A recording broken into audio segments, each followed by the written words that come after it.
This video is brought to you by PrizePicks. Hey, what's up, everybody, and welcome to Hot Takes, the show where I get the chance to react to the takes that you guys leave under my videos in the comment section. It's my chance to catch up with what you guys are talking about over the weekend. We're going to start with a comment from Eyes Wide Open, who says this about the Browns quarterback situation. I'm putting my faith in the coach to pick the QB that he feels gives him / the team the best chance for success. We won't know until camp and practice starts.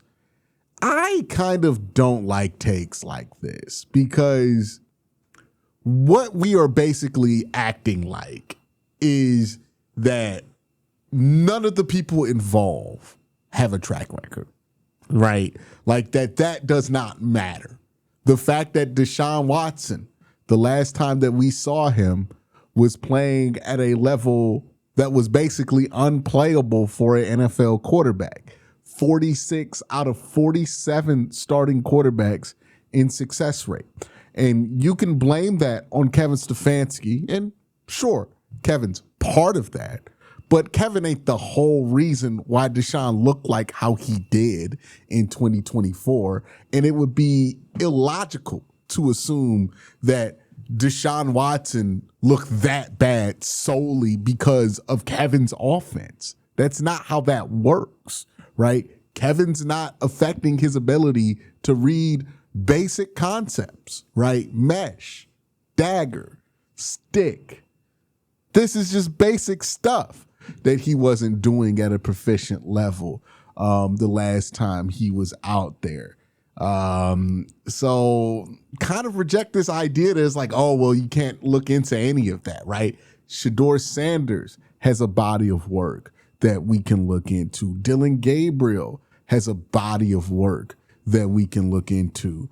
And what I can confidently say about the three potential starting quarterbacks for the Cleveland Browns, and likely even if they add a fourth guy, the fourth guy in this conversation is likely to fit this same description as well, which is none of these guys have a recent body of work that makes you confident that you have a quarterback that can help you win games during the course of the season. Shedeur Sanders' track record does not bear that. More interceptions than touchdowns. And if you look at his turnover-worthy play rate, it's very high. The same goes with Deshaun Watson. The same goes with Dillon Gabriel. All of these guys have demonstrated the last time that they were out there is that they are more than likely to have to be overcome than to be part of why you win. That's not me trying to say what their future is, but that's the body of work that they have put out there that you have to judge. So when we're like, oh, we're just going to put our faith in Todd Monken, how does he pick? Like, what does it matter if he picks the best quarterback if all three of the options are bad? And we can't rule that out as a possibility that all three of these options are bad. Because from the outside looking in, from people who aren't invested in the Cleveland Browns future, but have watched Dillon Gabriel, have watched Shedeur, have watched Deshaun Watson, it is pretty obvious to those folks that the Browns are making a selection out of three choices that aren't optimal. And ignoring that is the situation that the Browns are in is, I think, missing the point here, right? Because if Todd does not win more games than the Browns did last year, there's a high chance that he gets fired, right? We've heard Jimmy Haslam talk about how he expects his team to win more games than they did last year. And last year, he expected them to win more games than they did the year that they had, right? So 5 wins ain't going to cut it. You know, they got to get to 6, 7 wins at minimum. So the bar is not going to be like low for Todd Monken. He's here to fix the offense. If the offense is not fixed, which is going to be a tall task when this is your quarterback room, you have an offensive line that needs to be put together all in 1 year. Like we're underselling where the Browns are, what the needs are for this season, and the difficulty there's gonna be to reach that with the problems that the Cleveland Browns have, and the consequences of that. You know what I mean? And I'm gonna be real with you. Whenever we're talking about faith in quarterback, that's not a good sign. We're talking about we just gotta have faith, like in the quarterback. That's not where you want to be. You think Bengal fans are talking about being faithful, having faith in their quarterback situation? No, they know that Joe Burrow is good. You think that the Ravens are talking about being faithful about Lamar? No, they don't. You don't have to be faithful about. Well, you don't have to have faith involved in a quarterback when you know the quarterback is good. So even then, like even us having to say, oh, well, I hope, or I have faith in the coach. It's telling us that there's not really a tangible good quarterback option on this team right now. Hopefully one emerges during the season, right? Maybe Shedeur plays well, couple things click, and then we can say, hey, we know that Shedeur can get us to a certain point. But as long as we're hoping and having faith, we've been hoping and having faith about shitty quarterback rooms in this city since 1999. It ain't done a damn thing. Okay, we've been having faith that the coach is going to pick the right quarterback since 1999. And where are we at today? I don't want hope at the quarterback position in 2027. I don't want faith that a coach is going to make the right decision at quarterback in 20. I want this to have a definitive answer. And that's where the Browns have to be. There has to be a sense of urgency here. Because if they don't have an answer for quarterback by the start of 2027 or the 2027 offseason, if there's not a clear path to an answer at quarterback for them, the likelihood that people are staying, that people aren't getting fired, is very low at that point. So like, I think we're being too casual about it, to be honest. Like, I get it. There's no miracle answer for this season. It's going to be what it's going to be, but we can't have this attitude in 2027 about the quarterback room. We can't be sitting here rolling into camp talking about we hope that this guy or that guy figures it out. We got to have some answers at this position sooner than later, because being hopeful ain't going to get you anywhere. You know what I mean? Other than push back down the line. Hey, before we get to the next hot take, got to thank my sponsor, Prize. Hey, let me talk to you about my sponsor for this year, PrizePicks. It's a fun way to win cash while you're watching your favorite teams. Forget complex betting rules. Their app is designed to be incredibly easy to use. Just pick more or less on a few player stats and lock in your lineup. Speaking of, here are my picks for this upcoming NFL season. They have Myles Garrett at 14 sacks here. I think he will get more than 14 sacks. Joe Burrow at 3,875 passing yards. I think he'll be a 4,000-yard passer. I'm going to go with more. They have Derrick Henry at 1,224 yards. I'm going to go less than that.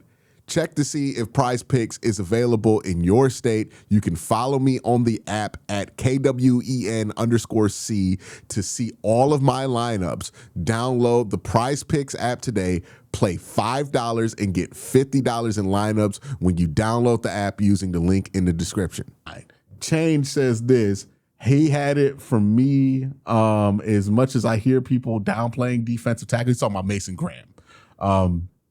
There aren't too many dominant defenses without one historically. You get a guy like Randy White, Mean Joe, Alan Page, Aaron Donald, and magically you're in the hunt every year.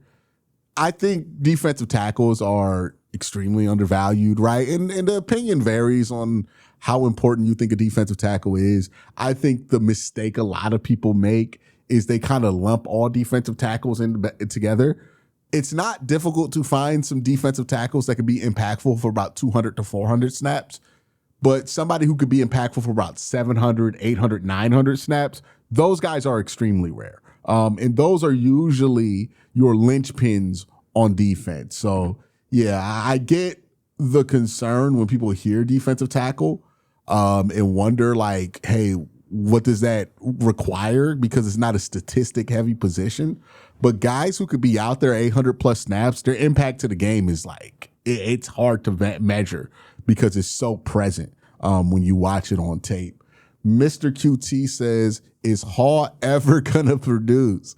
I think the big issue with Mike Hall has been he's never really gotten a clean start to the season, right? He's had a lot of start-stop, right? We go back to the beginning of his NFL career. He comes in, he has a solid start to his camp, but then boom, gets hit with a domestic violence situation. That derails his rookie campaign. I believe he got suspended or put on the exempt list for a period of time. And then he was able to play a little bit later on, kind of getting his stilted start, but played well, and then he got injured. Then with Mike Hall, for whatever reason, that injury just dragged on much longer than people thought it would to the start of the next year. And then he gets a late start to the next season.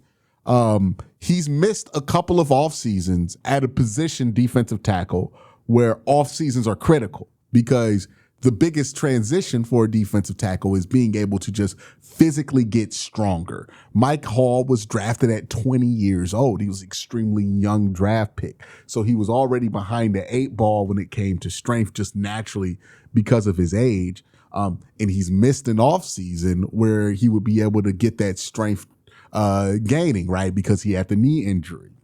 All of that kind of just has gotten him off to a bit of a rough start to his career.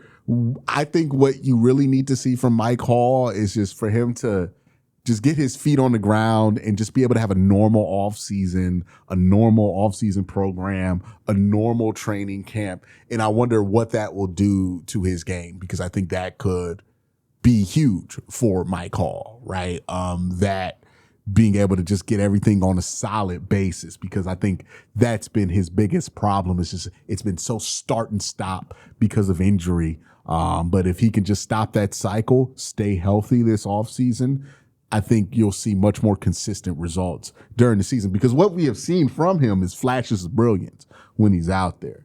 The problem is he's not always out there for various reasons. Johnny says this right here. Honestly, if the guy they like is there at 6 and they don't have to trade they like, just take whomever you're in love with. Don't waste time trying to force some kind of value on the pick. Every draft class is different, must be measured on available players, not the history of the pick. Pick your guy and move on. Well, here's the issue to the hypothetical you posed here, right? On one hand, you're saying, right, if there's a guy there at 6 and you don't have a trade that you like, just take whomever you're in love with. You're assuming that they be in love with somebody. What if they get to the board at 6 and they're not in love with any of those players? That is also possible, right? You could say, well, you could take the player you like the most and reach there, but if you miss on that reach, then the consequences are pretty obvious, right? What I think people want the Browns to do is just to extract the most value possible out of the number 6 pick. And given what the prospect quality looks like for the Browns to be available at 6, it does not feel like they're going to be able to extract what they want out of just sitting and picking. I thought that was the case, if there were some selections there that I'm like, oh yeah, you get that guy, that makes a ton of sense. That's not a reach there. I'll just be advocating for them to sit and pick at 6. But the reason I think they should trade back is because I think that the difference between their number 1 option at 6 right now and their number 7 option at 6, it's not that large. And if that's the case, you can move back 6, 7 spots and still be able to pick who you want to pick. So I think there's room for the Browns to maneuver here. I don't think they're especially in love with any single option there at 6. I think maybe there are some guys who, if they fall to them at 6, they take. But from what they're anticipating, it doesn't look like they have like a crush on anybody that they're willing to take at 6. If they're in love with Monroe Freeling and they want to take him at 6, go ahead, do it. If they're in love with Carnell Tate and they want to take him at 6, they're in love with any prospect, and they feel like number 6 is where they have to take him. I'm not saying that I agree with it, but I'm okay with the process, right? If you're in love with, even if it's something like Ty Simpson, if you're in love with that and you take it at 6, whatever, right? As long as you're committed to it. As long as this isn't something where you're just ready to give up after like 6 months, then sure, do it, whatever. That's kind of where I'm at. I'm not really dead set on doing one or the other. I just think in order for the Browns to get the kind of value that they want, trading back will be able to do it, because then you can add the value of whatever assets you get on top of the player that you get. And if the player difference between 6 and what you could get at 12 to you is not that drastic, then it can be made up or exceeded by adding another first or a future second or a second this year or a third or a couple of thirds. You know what I mean? There's a lot of ways you could just get more value out of it. So I don't think that's a bad thing that the Browns are looking into trades here. Andrew Wolfgang says, for the multi-trade down dream scenario, think of the 2016 draft. The Browns had the second pick, and instead of getting Wentz in that draft, they signed RG3 and drafted Kessler. They traded from 2 to 8, could have had Jack Conklin or Laramie Tunsil, and then they traded 8 to 15 and got Corey Coleman. Having the capital and capitalizing on it are different conversations. I'm hoping for the best, of course. Yeah, I think that's a huge part of it, right? Like, I think part of people's willingness to go with trade back is tied with their trust level of Andrew Berry. There are some people that are looking at what Andrew Berry has done last year and saying to themselves, I trust him. If he wants to trade back, it worked out last year, I trust him to do it this year. There are some people who are fixated on what Andrew Berry has not done in rounds 2, 3, and 4. Well, really just 3, 4, and 5, if we look at the criticisms of him. And they're more concerned about what they would get in a trade back, or they're looking at the Browns' overall history, like you did here, and saying historically for the Browns it hasn't worked out. That's all going to determine whether you think trading back makes sense. For me, I think what Andrew has done in the first 2 rounds in his entire career as the GM as the Cleveland Browns has been encouraging enough to where I trust him to try to extract more value, right? His first and second rounds have usually been pretty solid. Like, even like the guys who don't necessarily aren't home runs, like Greg Newsome, you got a single with Greg Newsome. He's not terrible. You were able to trade him for a good player, ended up working out in the long run. The only first round pick that completely just did not work out was Jed Wills. And I'm convinced that had more to do with like things we just did not know about Jed Wills than like Jed Wills' physical ability as a player. So I tend to be more trustworthy of the idea of trading back because I think we'll be able to get some good players out of it. But it's really up to how you feel about Andrew, to what you feel about trading back and other things, right? Jordan Nord says this: my favorite hidden gem is Eli Heidenreich. He's listed as a fullback, but he plays literally everywhere on the offense outside of QB. His last year, 941 receiving yards. The next best on his team was 159. Yeah, they run the triple option. No, I don't think Navy runs the triple option anymore, do they? No, Navy does. Navy does. He plays for Navy, by the way. That's insane, bro. It was basically the entire offense. Yeah, well, Navy runs that triple option, so like there's not going to be a lot of receiving yards there. But yeah, I mean, like, my theory on good football players, especially guys like Eli Heidenreich, is just get them in camp and see what they could do, right? I don't know where he fits. I don't think he's a fullback in the NFL. He's only 200 pounds.